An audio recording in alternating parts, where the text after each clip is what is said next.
Welkom by vandag se in-diepte verkenning. Dis wonderlik om jou weer by ons te hê vir 'n kykie in ons plaaslike natuurlewe. Ja, baie welkom. Ons gaan vandag bietjie ver by die gewone kyk. Presies. Weet jy, ons fokus vandag spesifiek op die rooi borsjakkalsvoël of 'n jackal buzzard. 'n Voël wat ons almal seker al gesien het. Absoluut. Jy sien hulle gedurig so stil sit op heiningspale langs die pad, né? Maar ons missie vandag is om daardie fascinerende en baie uitputtende jagrituele van hulle te ontlees. Ja, en ons het ongelooflike bronmateriaal om ons daarmee te help. Ons gebruik veldnotas afkomstig van Birdwatcher. Dis die notas van Ben Fouché, reg? Ja, nee, dis hy. Hy is 'n geregistreerde nasionale toergids vir natuur en kultuur.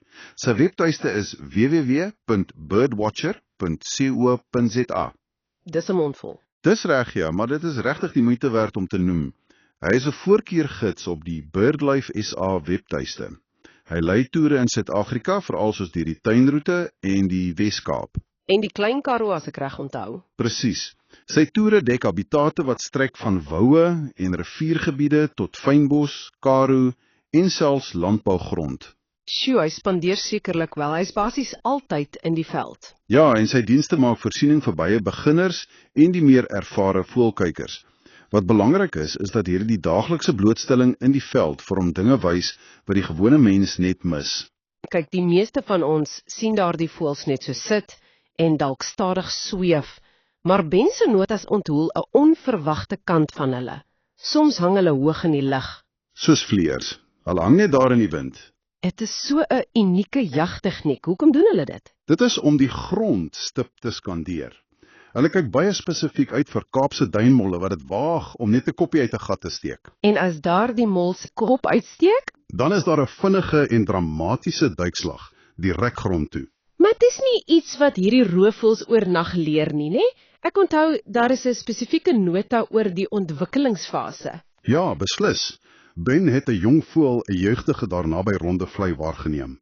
Weke nadat hy die nes van laat het, was hy steeds besig om aanhoudend te roep. Hy wou net hê sy ouers moes hom voer. Ja, maar daardie jagtegniek verg absolute meesterskap. Dit vat tyd. En dit vat krag. Wat my regtig bybly uit hierdie notas is die storie van die spesifieke vangs, die drama daarvan. Sjoe, ja, daardie een voorval. Dit was 'n volwasse jakkalsvoël wat letterlik uit die lug geval en 'n enorme Kaapse duinmol gevang het. En hier is die ding, 'n volwasse Kaapse duinmol is ongelooflik swaar. Dit is basies heeltemal uit verhouding vir die voël om net gemaklik mee weg te vlieg.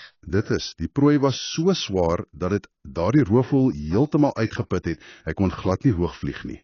Die notas noem hy moes so in fases vlieg, reg? Ja, hy moes elke 30 tot 40 meter op die grond land. Net om te rus. Presies. Om asem te skep want die vraag was net te groot. En hy het hierdie uithoue vermoë gewys deur dit vir honderde meters lank te doen. Honderde meters waar hy basies opstyg, sukkel, land en rus. Meter vir meter totdat hy uiteindelik net genoeg aerodinamiese hoogte kon kry om vlak voor die gids oor die pad te vlieg met hierdie massiewe maaltyd. Dis regtig iets om oor na te dink. Wat vir ons lyk na 'n vreedsame voël op 'n telefoonpaal, is in werklikheid 'n geharde oorlewingsmasjien. Absoluut, dis 'n dier wat gedurig besig is met uitmergelende tragtoetse agter die skerms. So dit bring ons by 'n groot vraag vir jou om bietjie oor te dink. As 'n roofvoël sulke fyn en uitputtende energieberekeninge moet maak, net om 'n maaltyd op te tel en weg te vlieg, eerder as om dit dadelik op die grond te eet, watter ander onsigbare oorlewingsdramas speel tans af? En onverwagte oorwinnings natuurlik. Ja, presies. Watter oorwinning speel juis op hierdie oomblik af en die oënskynlik stil fynbos of karoo rondom ons? Iets om te onthou wanneer jy weer daar buite in die natuur is. Beslis.